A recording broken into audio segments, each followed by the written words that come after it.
ఇచ్చారు.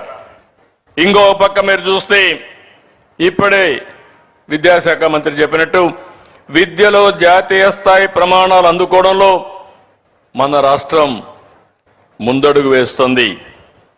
అత్యంత ఆధునిక విద్యా విధానాన్ని అమలు చేయాలని ముందుకు పోతున్నాం.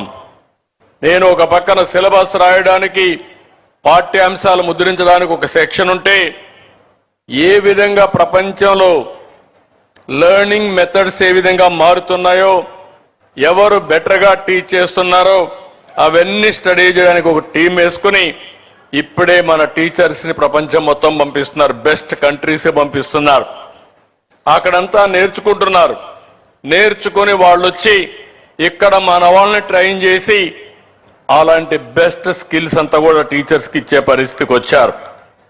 ఇంకొక పక్కన మొన్నే నేను మొదటి సంతకం పెట్టాను.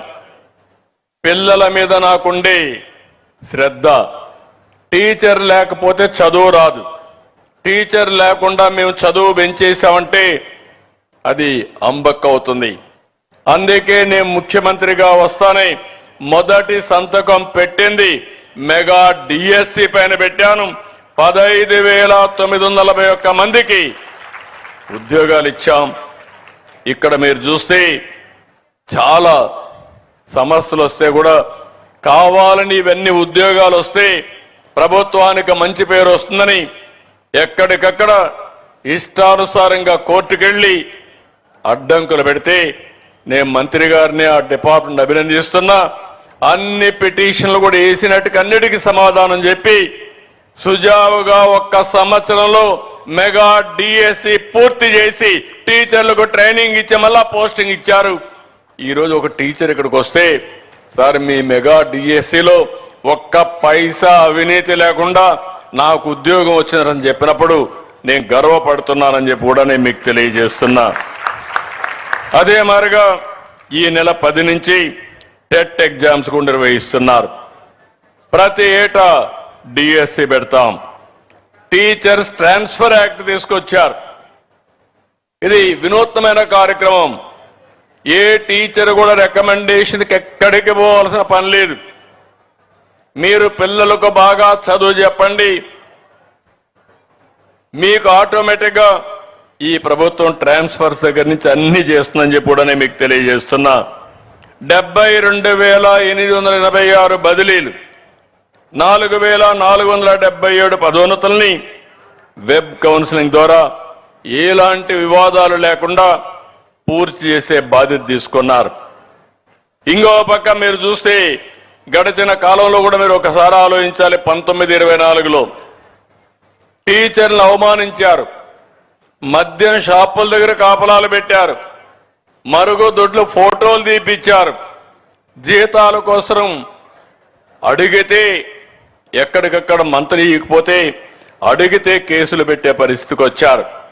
అలాంటి అనేక వేధింపులకు గురి చేసే పరిస్థితి వచ్చింది. ఈరోజు అన్ని కేసులు కూడా రద్దు చేశాం. నేను ఒకటే చెప్తున్నాను, టీచర్ని గౌరవించే బాధ్యత మాది.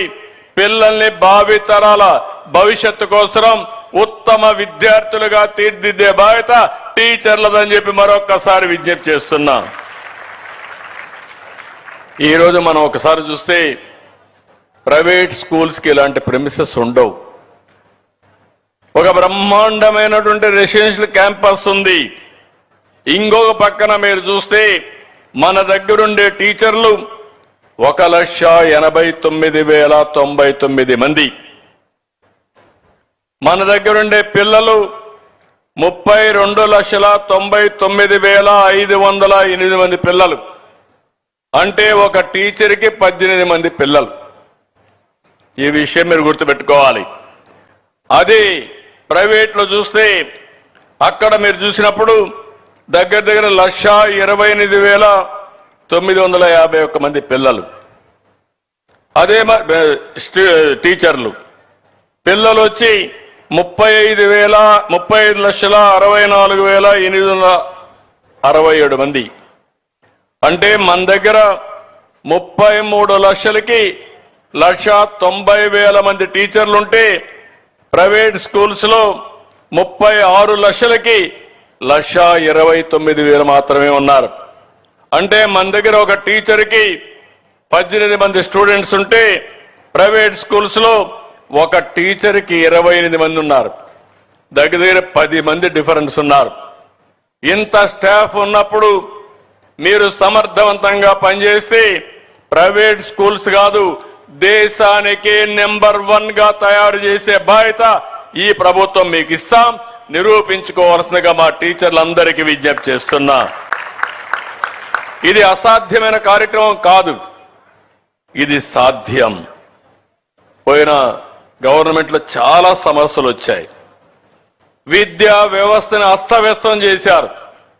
లక్షల మంది విద్యార్థులు జీవితాలతో ఆడుకున్నారు. చాలా బకాయిలు పెట్టిపోయారు. మీరు చూస్తే కోట్ల రూపాయలు 6,500 కోట్లు ఒక్క విద్యాశాఖలో బకాయిలు పెట్టడం, డబ్బులు ఎగ్గొట్టడం, ఇష్టానుసారంగా పోస్టింగ్స్ ఇవ్వకుండా పోవడం చాలా చేశారు. అవన్నీ కూడా ఈరోజు కరెక్ట్ చేశాం. ఈ రోజు ఇక్కడికి వచ్చినప్పుడు నేను ఒకటే మిమ్మల్ని అందరినీ కోరుతున్నా, పిల్లలందరినీ పెద్దలను కూడా కోరుతున్నా.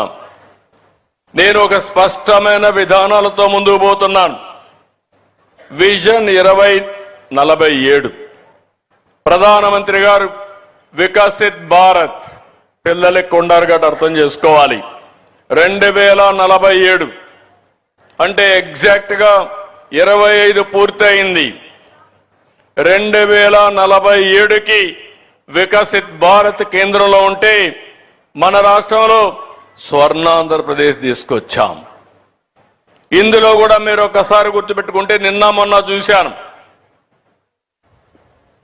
ఎడ్యుకేషన్ మినిస్టర్ గారు విద్యాశాఖ, రాజ్యాంగం, ప్రజాస్వామ్యం ఈ రెంటిని డెమాన్స్ట్రేట్ చేసేదానికి స్టూడెంట్ అసెంబ్లీ పెట్టారు. ఆ అసెంబ్లీ నేను చాలా, ఎందుకంటే ఈ రాష్ట్రంలో అందరికంటే ఎక్కువ అనుభవం ఉండే వ్యక్తిని, 78 నుంచి చట్టసభలు చూస్తూనే ఉన్నాను. ముఖ్యమంత్రిగా అందరికంటే ఎక్కువ సమయం ఉన్నాను. కానీ అక్కడ జరిగిన అసెంబ్లీ చూస్తే పిల్లలు అసెంబ్లీలో అదరగొట్టారు, బ్రహ్మాండంగా చేశారు, బాగా రాణించారు. ఒక వినూత్నంగా ముందుకు పోయే పరిస్థితికి వచ్చారు. దీనివల్ల ప్రజల్లో ఒక చైతన్యం వచ్చింది. ప్రజాస్వామ్యం అంటే ఏంటి, ప్రజాప్రతినిధులు ఎట్లుండాలి, రాజ్యాంగం మనకిచ్చిన హక్కులేంటి, మన బాధ్యతలేంటి, ఇవన్నీ కూడా చూపించే పరిస్థితికి వచ్చారు. దాన్ని సూపర్ హిట్ చేసే పరిస్థితికి వచ్చారు.